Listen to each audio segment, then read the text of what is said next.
নমস্কার, নিউজের প্রাইম নিউজে আপনাদের সবাইকে স্বাগত। আমি রয়েছি আপনাদের সাথে মীনাক্ষী। চোখ রাখছি খবরে। চিন্তা কাটল কেন্দ্রীয় সরকারি কর্মচারী এবং পেনশনভোগীদের। সম্ভবত আগামী জানুয়ারি থেকেই কার্যকর হতে পারে অষ্টম বেতন কমিশন। এই মর্মে মঙ্গলবার অনুমোদন দিয়েছে কেন্দ্রীয় মন্ত্রিসভা। প্রধানমন্ত্রী নরেন্দ্র মোদীর সভাপতিত্বে আয়োজিত বৈঠকে অষ্টম কেন্দ্রীয় বেতন কমিশনের জন্য শর্তাবলীর অনুমোদন দিয়েছে কেন্দ্রীয় মন্ত্রিসভা। ফলে লক্ষ লক্ষ কেন্দ্রীয় সরকারি কর্মচারী এবং অবসরপ্রাপ্তদের বেতন ভাতা এবং পেনশন সংশোধনের প্রক্রিয়া শুরু হয়েছে কার্যকরভাবে। কেন্দ্রীয় সরকার কমিশনের গঠন, আদেশ এবং সময়সীমা চূড়ান্ত করেছে বলে জানিয়েছেন তথ্য ও সম্প্রচার মন্ত্রী অশ্বিনী বৈষ্ণব। কমিটি 18 মাসের মধ্যে তাদের সুপারিশ জমা দেবে। সংশোধিত বেতন কাঠামো 2026 সালের 1 জানুয়ারি থেকে কার্যকর হওয়ার আশা করা হচ্ছে বলে মন্ত্রিসভার বৈঠকে সিদ্ধান্তের কথা জানিয়েছেন অশ্বিনী বৈষ্ণব। माननीय प्रधानमंत्री जी ने केंद्र सरकार के सभी कर्मचारियों के लिए 8th सेंट्रल पे कमीशन को मंजूरी दे दी। 8th सेंट्रल पे कमीशन आप सब जानते हैं 1947 से अब तक 7 पे कमीशन हुए हैं और प्रधानमंत्री जी ने एक रेगुलर रिदम के साथ पे कमीशन बनाने का जो एक संकल्प लिया है, उसके हिसाब से 2016 में लास्ट पे कमीशन 7th पे कमीशन स्टार्ट हुआ था, तो 2026 में इसका टर्म कंप्लीट होता है। उससे वेल बिफोर 2025 में 8th पे कमीशन स्टैब्लिश करने से सफिशिएंट टाइम मिलेगा so that the recommendations can be received well before the completion of the period of 7th पे कमीशन। जैसा आप जानते हैं इसमें मैसिव कंसल्टेशन होगा with the state governments, with all the different stakeholders in the central government, in the PSUs, इन सब के साथ डिटेल्ड कंसल्टेशन होगा और चेयरमैन एंड 2 मेंबर्स का भी शीघ्र अपॉइंटमेंट होगा। एक तरीके से ये एक बहुत बड़ा फैसला है जिसमें जो केंद्र के कर्मचारी है, और जैसा आप जानते हैं वन सेंट्रल पे कमीशन कम्स, उसके बाद में करीब करीब हर देश के जितने भी ऑर्गेनाइजेशंस हैं वो सब उसी को। বেতন কমিশনের সুপারিশগুলি কেবল প্রায় 48 লক্ষ কেন্দ্রীয় সরকারি কর্মচারী এবং 67 লক্ষ পেনশনভোগীকেই প্রভাবিত করবে না, প্রভাবিত করে রাজ্য সরকার, সরকারি খাতের ইউনিট, স্বায়ত্তশাসিত প্রতিষ্ঠান এবং এমনকি কিছু ক্ষেত্রে বেসরকারি খাতের বেতন বেঞ্চমার্কিং জুড়ে ক্ষতিপূরণ কাঠামোকেও। এর আগে 2016 সালে বাস্তবায়িত হয়েছিল সপ্তম বেতন কমিশন। তারপর থেকে মুদ্রাস্ফীতি, জীবনযাত্রার ব্যয় এবং ভোগের ধরন পরিবর্তিত হয়েছে, যার ফলে বেতন পর্যালোচনার জন্য দাবি তুলেছিল দীর্ঘদিন ধরে কর্মচারী ইউনিয়নগুলো। বিদ্যমান বেতন স্ল্যাব, ভাতা, গ্রেড পে কাঠামো, পেনশন সূত্র এবং অন্যান্য আর্থিক উপাদানগুলি পরীক্ষা করে বেতন কাঠামো নির্ধারণ করবে বলে জানালেন তথ্য ও সম্প্রচার মন্ত্রী অশ্বিনী বৈষ্ণব। পর্যালোচনায় সার্বিক অর্থনৈতিক বাস্তবতা, আর্থিক বিবেচনা এবং কর্মসংস্থান প্রতিযোগিতা বিবেচনা করা হবে বলে প্রত্যাশা সংশ্লিষ্ট মহলের। সহজ ভাষায় বলতে গেলে বর্তমান বেতন স্তর বাস্তবসম্মত কিনা এবং জীবনযাত্রার মান বজায় রাখতে এবং সরকারি চাকুরিতে কর্মকুশলতা ধরে রাখতে কি পরিবর্তন করা দরকার সেই বিষয়ে সিদ্ধান্ত নেবে প্যানেল। মনে করা হচ্ছে 2.86 পর্যন্ত ফিটমেন্ট ফ্যাক্টর বাস্তবায়ন করতে পারে অষ্টম বেতন কমিশন। ফিউরো রিপোর্ট, নিউজ নাও।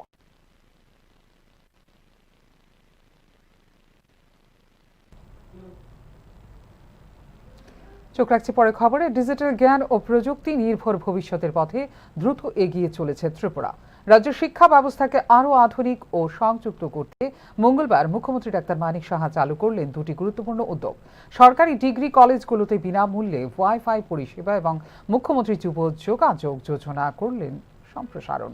আগরতলা সরকারি শিল্প ও কারুশিল্প কলেজ প্রাঙ্গণ থেকে এই কর্মসূচির সূচনা করে শিক্ষার্থীদের হাতে ডিজিটাল ক্ষমতায়নের চাবিকাঠি তুলে দিতে রাজ্য সরকার প্রতিশ্রুতিবদ্ধ বলে জানিয়েছেন মুখ্যমন্ত্রী ডাক্তার মানিক সাহা। ডিজিটালি ক্ষমতায়ন এবং গেম চালিত সমাজ গঠনের লক্ষ্যে এক উল্লেখযোগ্য অগ্রগতিতে মঙ্গলবার 2টি রূপান্তরমূলক উদ্যোগ চালু করে তার ডিজিটাল ত্রিপুরা মিশনকে সম্প্রসারিত করেছেন মুখ্যমন্ত্রী প্রফেসর ডক্টর মানিক সাহা।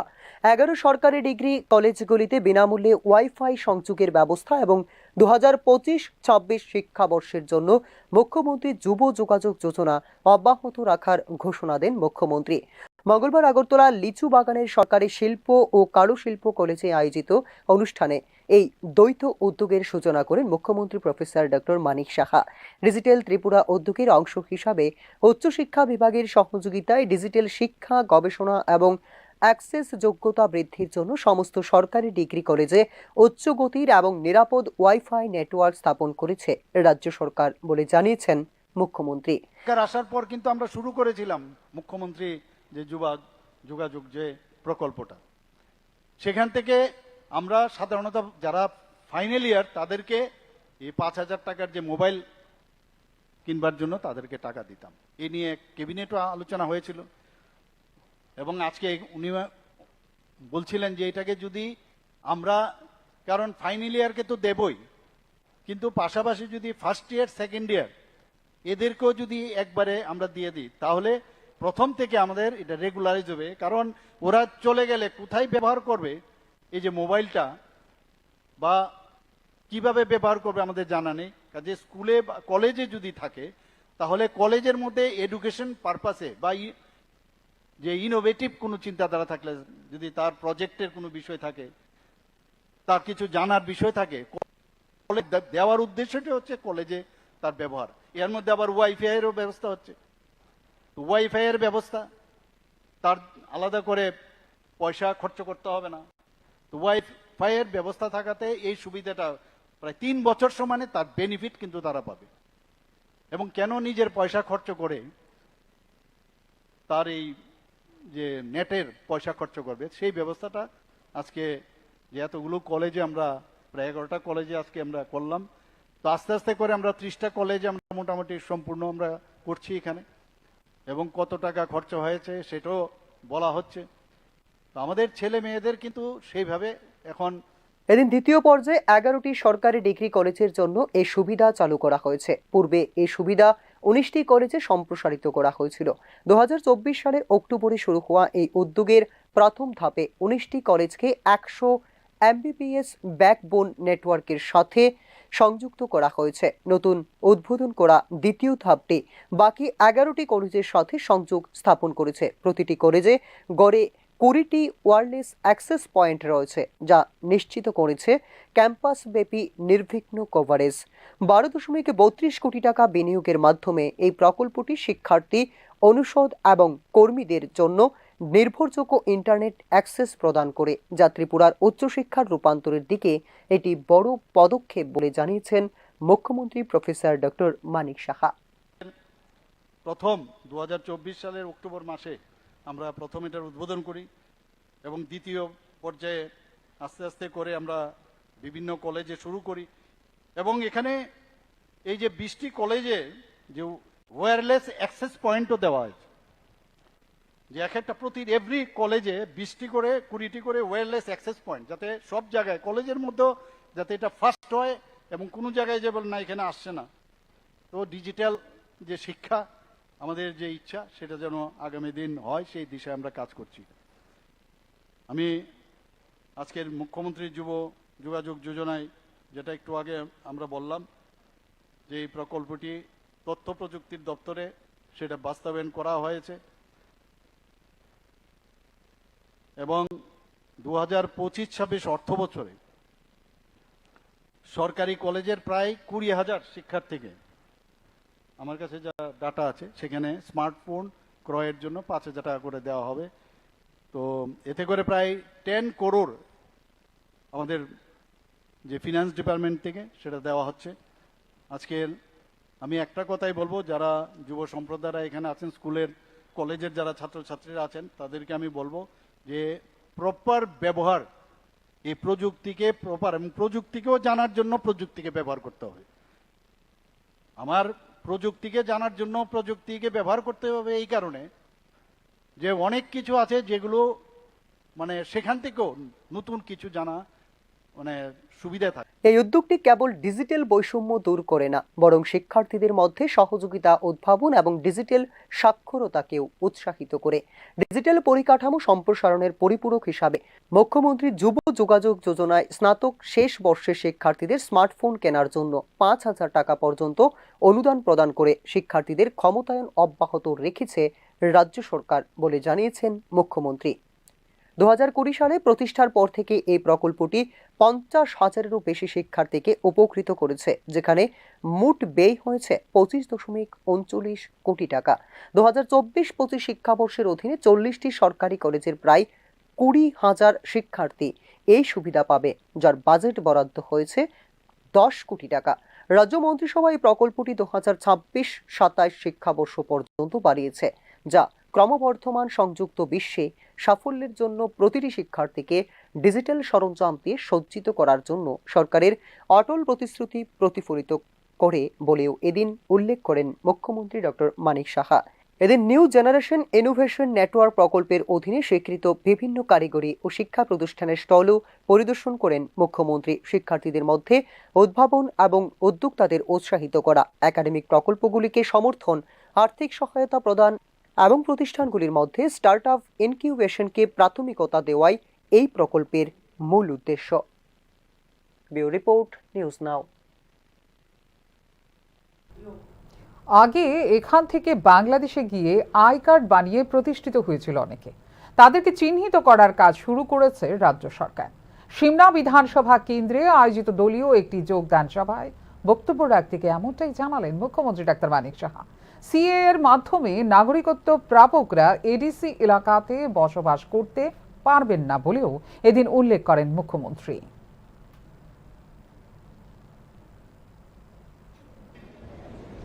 অত্যন্ত খুশি হবেন যে সারা ভারতবর্ষের থেকে প্রায় 10,000-এর উপরে যারা বাংলাদেশেই যারা অনুপ্রবেশকারী, তাদেরকে এখান থেকে পুশব্যাক করা হয়েছে, ডিপোর্ট করা হয়েছে। এখন বাংলাদেশের মধ্যে এখন এরা বুঝে গেছে যে Tripura is not the safe place. এখানে ঢুকলে আমাদের সে আগের মতো অবস্থা নেই।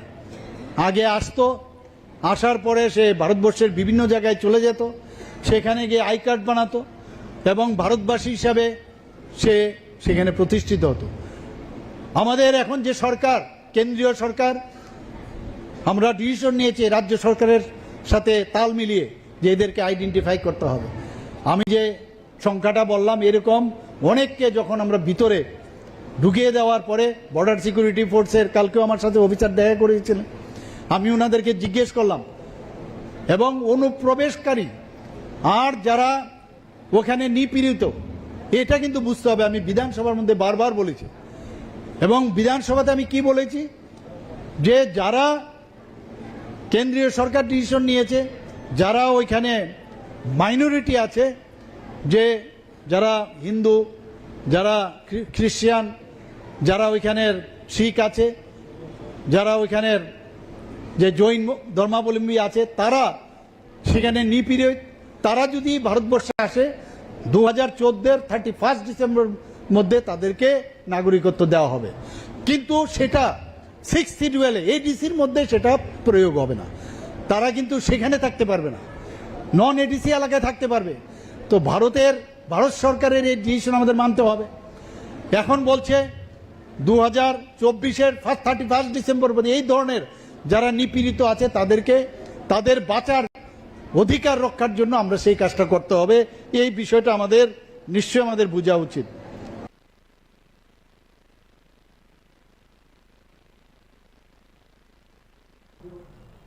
রাজ্য রাজনীতিতে নতুন করে ছড়িয়েছে উত্তাপ। শাসক ভারতীয় জনতা পার্টির অন্দরে একাধিক ইস্যু ঘিরে তৈরি হয়েছে টানাপোড়েন।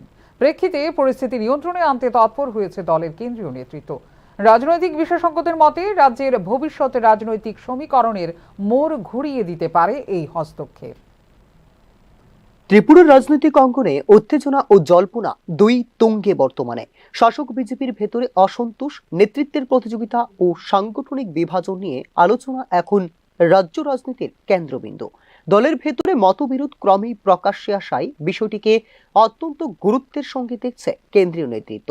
প্রেক্ষিতে মঙ্গলবার রাজ্যে এসে পৌঁছেছেন বিজেপির সংগঠন মন্ত্রী সম্বিত পাত্রা এবং প্রভারী doctor Rajdeep Roy.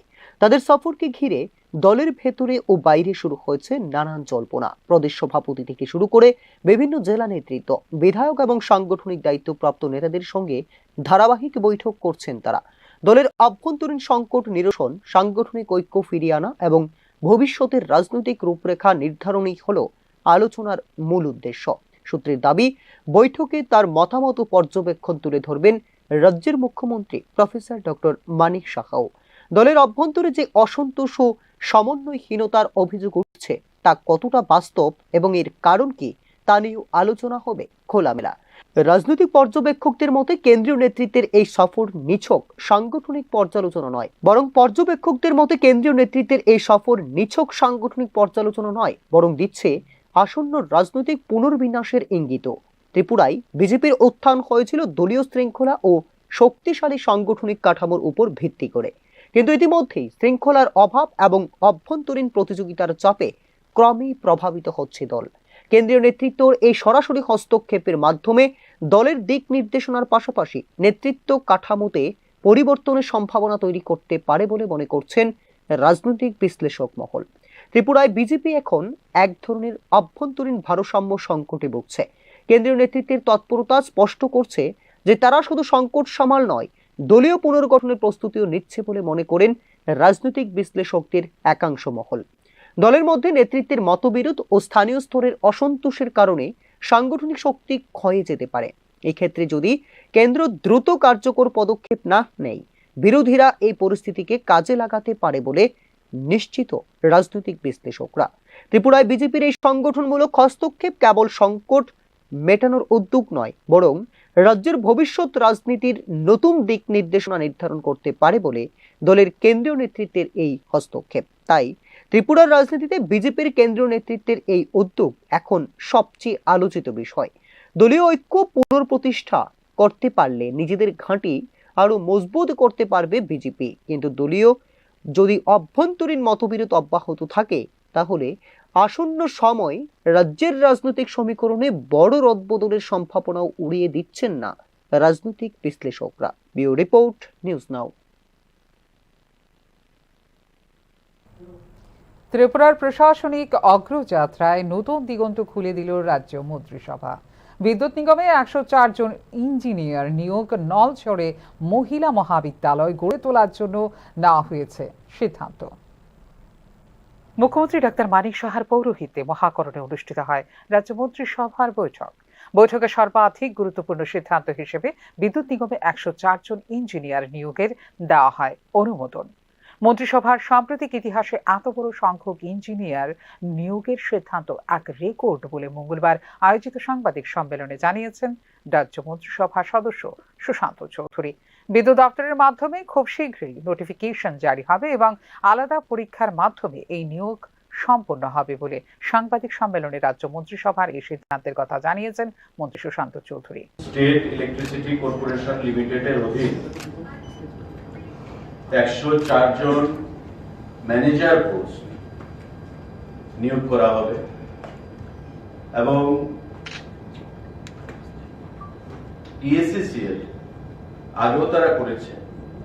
Tripura state electricity corporation limited নিজেরা পরীক্ষার মাধ্যমে এই 104 জন ম্যানেজার অর্থাৎ জুনিয়র ইঞ্জিনিয়ার তারা নিয়োগ করবে। এর মধ্যে manager electrical grade A post রয়েছে 24 খানা। কোয়ালিফিকেশন গ্রেডের জন্য লাগবে B Tech electrical.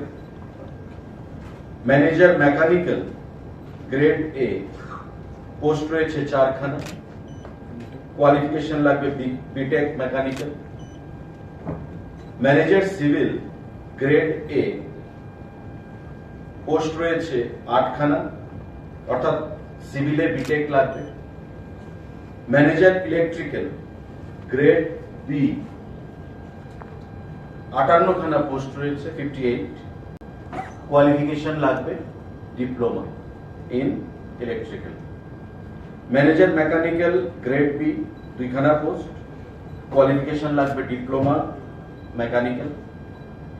Manager civil grade B post রয়েছে 8খানা, কোয়ালিফিকেশন লাগবে ডিপ্লোমা সিভিল। অর্থাৎ গ্রেড এ এবং গ্রেড বি মিলিয়ে, বিটেক এবং ডিপ্লোমা মিলিয়ে 100 টোটাল 4খানা পোস্ট, 104খানা post TSCCL Tripura state electricity corporation limited তারা নিয়োগ করবে থ্রু এক্সামিনেশন এবং রিক্রুটমেন্ট তারা নিজেরাই সম্পন্ন করবে। এদিকে নলছড়ে হবে মহিলা মহাবিদ্যালয়, এই বিষয়টিতেও অনুমোদন দিয়েছে রাজ্য মন্ত্রিসভা, জানিয়েছেন মন্ত্রী সুশান্ত চৌধুরী। সমাজ কল্যাণের দিক থেকেও উল্লেখযোগ্য ঘোষণা এসেছে। মন্ত্রিসভার সিদ্ধান্ত অনুযায়ী অন্তোদয় পরিবারের 2 কন্যা সন্তান প্রত্যেকে 50,000 টাকা করে পাবে 18 বছর মেয়াদে। তবে এই সুবিধা পেতে হলে প্রসব হতে হবে সরকারি হাসপাতালে, জানিয়েছেন মন্ত্রী Sushanta Chowdhury. Establishment of new women's college at Nolchor by the Higher Education Department. নলছড়ে হায়ার এডুকেশন ডিপার্টমেন্টের দ্বারা সিদ্ধান্ত গ্রহণ করা হয়েছে নলছড়ে একটা ওমেন্স কলেজ সেখানে তৈরি করা হবে। পঠন পাঠন নেক্সট সেশন থেকে আশা করা যাচ্ছে শুরু হবে এবং এই সিদ্ধান্ত ক্যাবিনেটে গ্রহণ করা হয়েছে। অন্তোদয় পরিবারের কন্যা সন্তান, 2জন কন্যা সন্তান যদি অন্তোদয় পরিবারে জন্মগ্রহণ করে, জন্মের পর তাদের নামে 50,000 টাকা এফডি করে দেওয়া হবে, ফিক্সড ডিপোজিট করে দেওয়া হবে এবং তার বয়স যখন 18+ হবে তখন তার বিয়ে বা তার বিভিন্ন কাজের জন্য সেটা ব্যবহার করা হবে। এখানে কিছু ক্রাইটেরিয়া বা কন্ডিশন রয়েছে। সেই কন্ডিশনগুলো হচ্ছে যে কন্যা সন্তান অন্তোদয় পরিবারভুক্ত হতে হবে, একই পরিবারের সর্বোচ্চ 2জন কন্যা সন্তান এই উপকারে বা বেনিফিটের আওতায় আসতে পারে, কন্যা সন্তানের জন্মের সময় মায়ের বয়স অবশ্যই 18 বছরের 9 মাসের বেশি হতে হবে। মানে যে পরিবারে কন্যা সন্তান জন্মগ্রহণ করবে, যে জন্মদাতা মা তার বয়স অবশ্যই 18 বছর 9 মাসের উপর হতে হবে এবং কন্যা সন্তানের জন্ম অবশ্যই কোনো স্বাস্থ্য কেন্দ্রে হতে হবে, গভর্নমেন্ট কোনো জায়গায় কন্যা সন্তানের জন্মগ্রহণ হতে হবে এবং সুবিধাভোগী কন্যা সন্তান 18 বছর পর্যন্ত অবিবাহিত থাকতে হবে, আনম্যারিড থাকতে হবে। অর্থাৎ রাজ্যের মহিলা উদ্যোগপতিদের উৎসাহ দিতে মন্ত্রিসভা নেয় আরও এক গুরুত্বপূর্ণ সিদ্ধান্ত। শিল্পক্ষেত্রে মহিলাদের জন্য অতিরিক্ত আর্থিক ও প্রশাসনিক সুবিধা প্রদান করা হবে যাতে তারা আরও বেশি করে হয়ে উঠতে পারেন উদ্যোক্তা। এইসব সিদ্ধান্ত রাজ্যের কর্মসংস্থান, নারী শিক্ষা এবং সমাজ কল্যাণের ক্ষেত্রকে এক নতুন উচ্চতায় নিয়ে যাবে বলে মনে করছেন প্রশাসনিক মহল। ফিউরো রিপোর্ট, নিউজ নাও। 6 দিনের টানটান উত্তেজনা কাটিয়ে অবশেষে শান্তির পথে কমলপুর মহকুমার শান্তির বাজার। জাতি জনজাতি ও প্রশাসনের উদ্যোগে মঙ্গলবার সকালে আয়োজিত শান্তি বৈঠক ঘিরে নতুন করে আশার সঞ্চার স্থানীয়দের মধ্যে। সিভিল সোসাইটির ডাকা বন্ধকে কেন্দ্র করে যে সহিংসতার আগুন ছড়িয়ে পড়েছিল এলাকায়, সেই অশান্তির পর এবার মিলনের বার্তা ছড়ালো সকলের সম্মিলিত প্রয়াসে। গত বৃহস্পতিবার ত্রিপুরা বন্ধের নামে সহিংস ঘটনার 6 দিন পর অবশেষে কমলপুর মহকুমার শান্তির বাজারে ফের শান্তি ও স্বাভাবিকতা ফিরে আসায় মিলেছে ইঙ্গিত। মঙ্গলবার সকালে জাতি জনজাতি প্রতিনিধিদের সঙ্গে প্রশাসনিক কর্তারা বসেন এক গুরুত্বপূর্ণ শান্তি ও শৃঙ্খলা রক্ষার বৈঠকে।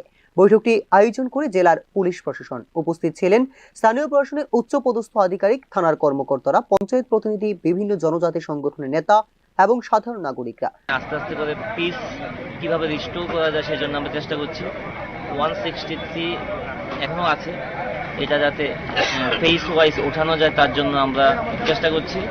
তার জন্য পাবলিককে আমরা বলেছি, both publics, tribal and non tribal যারাই আছেন এখানে, ওদেরকে বলা হয়েছে যেন শান্তি সমৃদ্ধির জন্য এখানে ওরা কাজ করেন, একে অপরের কাছে এগিয়ে আসেন, কাজে ওদের স্বার্থে এগিয়ে আসে, আর যাতে কোনো ফার্দার ঝামেলা না হয়, আর বাজার যাতে খোলা হয় আস্তে আস্তে করে, সেই জন্য আমরা চেষ্টা করছি।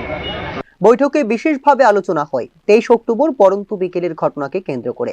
সেদিন টিপরামথার বিধায়ক রঞ্জিত দেববর্মার নেতৃত্বাধীন সিভিল সোসাইটির ডাকা বন্ধ চলাকালীন সময়ে শান্তিরবাজার এলাকায় ছড়ায় ব্যাপক উত্তেজনা। রাস্তায় নেমে তাণ্ডব চালায় বন্ধ সমর্থকরা। বন্ধ করে দেওয়া হয় বাজার, ঘটে বেশ কিছু দোকানপাটে ভাঙচুরের ঘটনাও। সহিংস আক্রমণে আহত হন ব্লক ডেভেলপমেন্ট অফিসার সহ মোট 12 জন। প্রেক্ষাপটে মঙ্গলবারের বৈঠকে সহাবস্থান ও ভ্রাতৃত্বের পরিবেশ বজায় রাখার উপর জোর দেন জাতি ও জনজাতি উভয় পক্ষই। তারা প্রশাসনের কাছে অনুরোধ করেন ভবিষ্যতে এমন পরিস্থিতি যাতে আর তৈরি না হয় তার জন্য নেওয়া হোক উপযুক্ত ব্যবস্থা। প্রথমে মিডিয়া চ্যানেলকে নমস্কার। আসলে খুবই দুঃখজনক, কমলপুর সাব ডিভিশনের মধ্যে সুরমা বিধানসভার অন্তর্গত এই যে শান্তির বাজার একটা বাজারে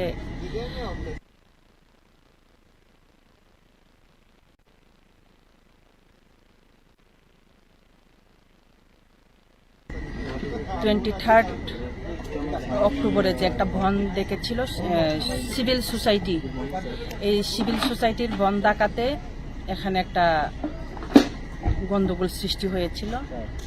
এর জন্যেই আমরা খুবই দুঃখিত সুরমাবাসীর লোক হিসাবে। তাই আজকে আমাদের এডিশনাল এসপি, এসডিপিও, প্রশাসনের পক্ষ থেকে এখানে একটা পিসফুল একটা মিটিং হয়েছে। এই মিটিংয়ে আমরা সামনের দিকে সব আমাদের বাঙালি সম্প্রদায়ের লোক এবং তিপ্রাসা সম্প্রদায়ের লোক আমরা আদি থেকেই এক অপরের সাথেই আমরা বসবাস করে এসে চলেছি। এমনভাবেই আমাদের আন্তরিকতা হতে হবে। আগে যেভাবে ছিল এখনো ভুল হয়েছে তা আমাদের শান্তি মিটিংয়ের পরে আমরা স্বীকার করতে হবে। আমরা আরো চেষ্টা করব সামনের দিকে আমার বাঙালি ভাই বোনরা এবং ত্রিপ্রাসা ভাই বোনরা আমরা সবাই একত্রভাবে আগের মতোই আমরা আবার আমাদের পরিবেশটাকে ঠান্ডা শৃঙ্খলাভাবে আমরা সৃষ্টি করতে চেষ্টা করতে হবে। তাই আমরা সবাই আছি এই এরিয়াতে আরো শান্তি শৃঙ্খলা। এদিকে শান্তি ও নিরাপত্তা বজায় রাখতে সচেষ্ট থাকবে প্রশাসন বলে স্থানীয়দের আশ্বাস দিয়েছে পুলিশ। একই সঙ্গে ভ্রাতৃত্ব ও পারস্পরিক বিশ্বাস পুনরুদ্ধারে সামাজিক উদ্যোগে করা হয় উৎসাহিত। এই আলোচনার ফলে মানুষের মনে আস্থা ফিরেছে যেখানে শান্তির বাজারে শান্তিই হলো এখন মূল বার্তা বলে দাবি প্রশাসনের। ব্যুরো রিপোর্ট, নিউজ নাও।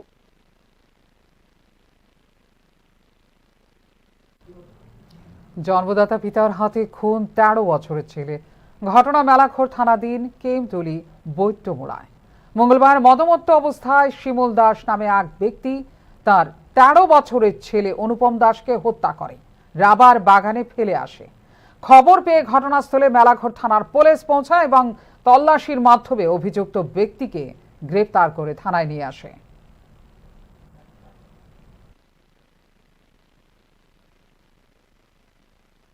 আমাদের কাছে একটা খবর আসে যে খাসচমনি ওয়ার্ড নাম্বার 4 ওইখানে একটা রাবার বাগান আছে। ওই রাবার বাগানে একটা 13 বছরের একটা ছেলে তো এখানে মৃত অবস্থায় আছে। তো সেই মোতাবেক আমরা ওইখানে যাই। যাওয়ার পরে দেখলাম না ঠিক একটা বডিতে ইঞ্জুরি মার্ক আছে এবং এটা আমরা ধারণা করি এটা মার্ডার। তো সেই হিসাবে আমরা সাসপেক্ট হিসেবে তার বাবাকেই আমরা সাসপেক্ট করেছিলাম এবং তাকে আমরা আপাতত আমরা গ্রেফতার করেছি তার বাবাকে।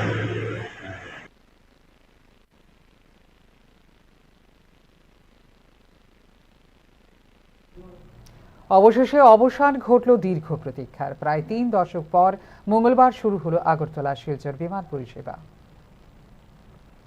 প্রায় 3 দশক পর অবশেষে একবার চালু হলো আগরতলা শিলচর বিমান পরিষেবা।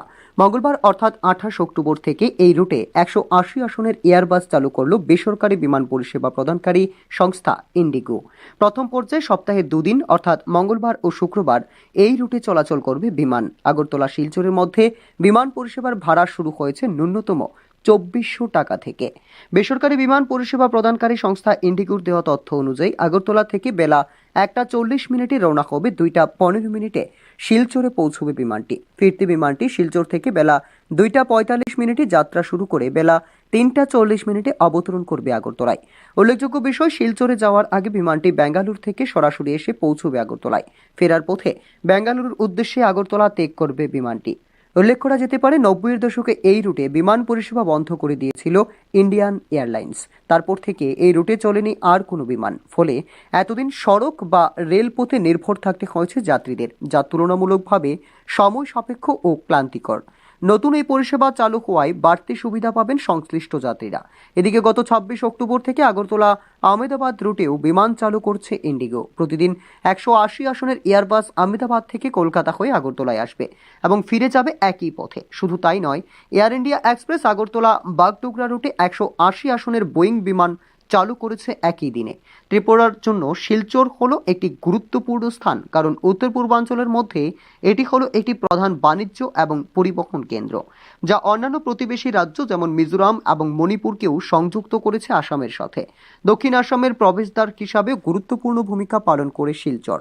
নতুন করে শুরু হওয়া বিমান পরিষেবা শুধু যাত্রীদের সুবিধাই বাড়াবে না, বরং দুই রাজ্যের সামাজিক ও অর্থনৈতিক সম্পর্ক আরও মজবুত করবে বলেই প্রত্যাশা সাধারণ মানুষের। ব্যুরো রিপোর্ট, নিউজ নাও।